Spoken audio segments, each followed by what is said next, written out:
Hey guys, President Biden is speaking on the terrorist attack at Kabul. Let's listen for a while. And this is really bad.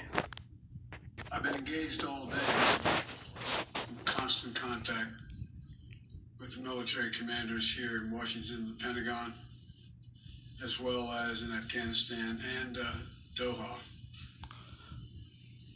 And my commanders here in Washington in the field have been on this with great detail, and you've had a chance to speak to some so far.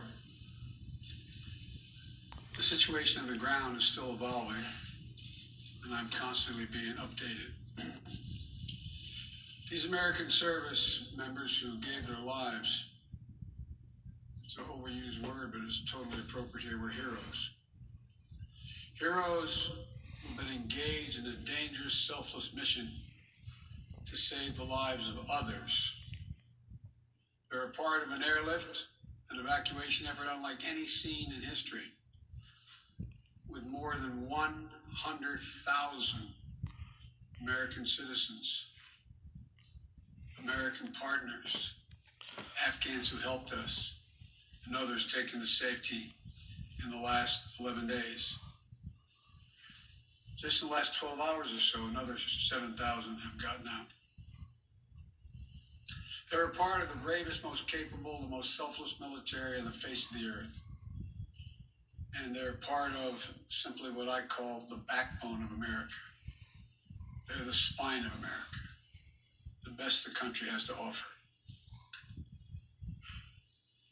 Jill and I, our hearts ache, like I'm sure all of you do as well, for all those Afghan families who lost loved ones, including small children, or have been wounded in this vicious attack. And we're outraged as well as heartbroken. Being the father of an Army major who served for a year in Iraq, and before that was in Kosovo as a U.S. attorney for the better part of 6 months in the middle of a war. When he came home after a year in Iraq, was diagnosed, like many coming home, with an aggressive and lethal cancer of the brain.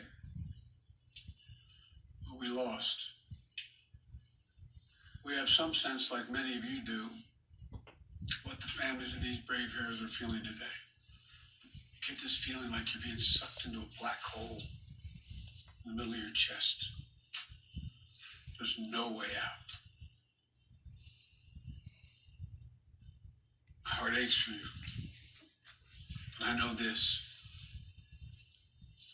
We have a continuing obligation, a sacred obligation to all of you, families of those heroes. That obligation is not temporary, it lasts forever. The lives we lost today were lives given in the service of liberty, the service of security, the service of others, in the service of America. Like their fellow brothers and sisters in arms who died defending our vision and our values in the struggle against terrorism, of the fall on this day, they're part of a great and noble company of American heroes. To those who carried out this attack, as well as anyone who wishes America harm, know this: we will not forgive. We will not forget. We will hunt you down and make you pay. Yeah. I will defend our interests and our people with every measure at my command. Over the past few weeks, I know many of you are probably tired of hearing me say it, we've been made aware by our intelligence community that the ISIS-K, an arch enemy, the Taliban, people who were freed when both those prisons were opened, has been planning a complex set of attacks on United States personnel and others. This is why, from the outset, I've repeatedly said this mission was extraordinarily dangerous and on why I've been so determined to limit the duration of this mission. As General McKenzie said, this is why our mission was designed, this is the way it was designed to operate. Operate under severe stress and attack. We've known that from the beginning. As I've been in constant contact with our senior military leaders, and I mean constant, round the clock, and our commanders on the ground throughout the day, they made it clear that we can and we must complete this mission, and we will. And that's what I've ordered them to do. We will not be deterred by terrorists. We won't. We will not let them stop our mission. We will continue the evacuation. Yeah. I've also ordered my commanders to develop operational plans to strike ISIS-K assets, leadership, and facilities. We will respond with force and precision at our time, at the place we choose, in a moment of our choosing. Here's what you need to know. These ISIS terrorists will not win. They won't. We will rescue the Americans in there. Yeah. We will get our Afghan allies. Yeah. And our mission will go on. America will not be intimidated. And I have the utmost confidence in our brave service members who continue to execute this mission with courage and honor to save lives and get Americans, our partners, our Afghan allies out of Afghanistan. Every day when I talk to our commanders, okay, I ask them what they need. What more do they need, if anything, to get the job done? As they will tell you, I granted every request. I reiterated to them today on 3 occasions that they should take the maximum steps necessary to protect our forces on the ground in Kabul. And I also want to thank the Secretary of Defense, and the military leadership of the Pentagon, and all the commanders in the field. There has been complete unanimity from every commander on the objectives of this mission and the best way to achieve those objectives. Those who have served through the ages have drawn inspiration from the book of Isaiah, when the Lord says, "Whom shall I send? Who shall go for us?" The American military has been answering for a long time. "Here I am, Lord, send me. Here I am, send me."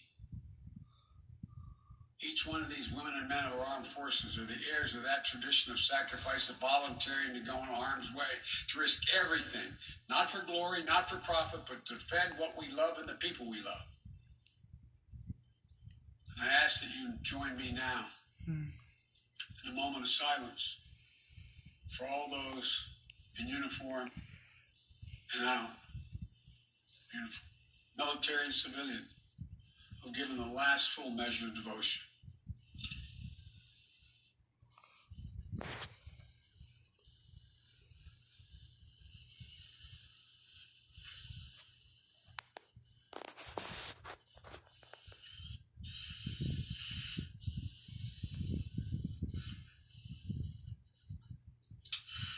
Thank you. Uh-oh. Oh. May God bless you all, and may God protect the troops and all those standing watch for America. We have so much to do. It's within our capacity to do it. We just have to remain steadfast. Steadfast. We will complete our mission, and we will continue after our troops have withdrawn to find means by which we can find any American who wishes to get out of Afghanistan. We will find them and we will get them out. Yeah. Ladies and gentlemen, they gave me a list here. The first person I was instructed to call on was Kelly O'Donnell of NBC. You have said leaving Afghanistan is in the national interest of the United States. After today's attack, do you believe you will authorize additional forces to respond to that attack inside Afghanistan? And are you prepared to add additional forces to protect those Americans who remain on the ground carrying out the evacuation operation? I've instructed the military, whatever they need, if they need additional force, I will grant it. But the military, from the chairman of the Joint Chiefs, the commanders in the field, have all contacted me one way or another, usually by letter, saying they subscribe to the mission as designed. To get as many people out as we can within the time frame that is allotted. That is the best way they believe to get as many Americans out as possible and others. And with regard to finding, tracking down the ISIS leaders who ordered this, we have some reason to believe we know who they are, not certain, and we will find ways for our choosing without large military operations to get them wherever they are. Trevor, Reuters. Thank you, Mr. President. There's been some criticism, even from people in your party, about the dependence on the Taliban to secure the perimeter of the airport. Do you feel like there was a mistake made in that regard? No, I don't. Look, I think General McKenzie handled this question very well. The fact is that we're in a situation, we're inherited a situation, particularly since, as we all know, that the Afghan military collapsed 11 days before, in 11 days, that it is in the interest of, as McKenzie said, in the interest of the Taliban, that in fact ISIS-K does not metastasize beyond what it is, number one. And number two, it's in their interest that we are able to leave on time, on target. And as a consequence of that, the major things we've asked them, moving back the perimeter, giving more space between the wall, stopping vehicles from coming through, etc., searching people coming through. It is not what you'd call a tightly commanded, regimented operation like the U.S. military is, but they're acting in their interest. And so, by and large, and I've asked this same question to military on the ground, whether or not it's a useful exercise, no one trusts them. We're just counting on their self-interest to continue to generate their activities. And it's in their self-interest that we leave when we said, and that we get as many people out as we can. Like I said, even in the midst of everything happening today, over 7,000 people we've gotten out, over 5,000 Americans over. So it's not a matter of trust, it's a matter of mutual self-interest. And but there is no evidence thus far that I've been given as a consequence by any of our commanders in the field that there has been collusion between the Taliban and ISIS in carrying out what happened today, both in front of the hotel and what is expected to continue for beyond today. Amir, Associated Press. Thank you, Mr. President. You have spoken, again, powerfully about your own son and the weight of these decisions. With that in mind, and also what you've said, that the longer we stay, the more likelihood that there would be a major attack. How do you weigh staying even one more day, considering what's happened? Because I think what America says matters. What we say we're going to do in the context in which we say we're going to do it, that we do it. On unless something exceptional changes. There are additional American citizens. There are additional green card holders. There are additional personnel of our allies. There are additional SIV card holders. There are additional Afghans that have helped us.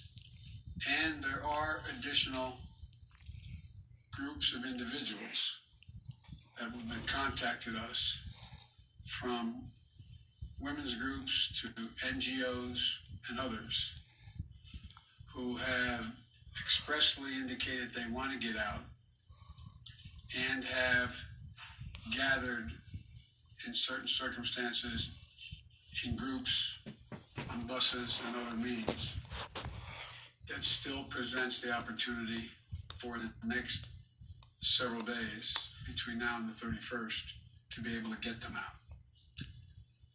And our military, and I believe, to the extent that we can do that, knowing the threat, knowing that we may very well have another attack, the military has concluded that's what we should do. I think they're right. I think they're correct. And after that, we're going to be in a circumstance where there will be, I believe, numerous opportunities to continue to provide access for additional persons to get out of Afghanistan, either through means that we provide and or are provided through cooperation with the Taliban. They're not good guys, the Taliban. I'm not suggesting that at all. But they have keen interest. As many of you have been reporting, they very much would like to figure out how to keep the airport open. They don't have the capacity to do it. They very much are trying to figure out whether or not they can maintain what is a portion of an economy that has become not robust, but fundamentally different than it had been. And so there's a lot of reasons why they have reached out, not just to us, but to others, as to why it would be continued in their interest to get more of the personnel we want to get out. We can locate them. Now, there's not many left that we can assess that are wanting to come out.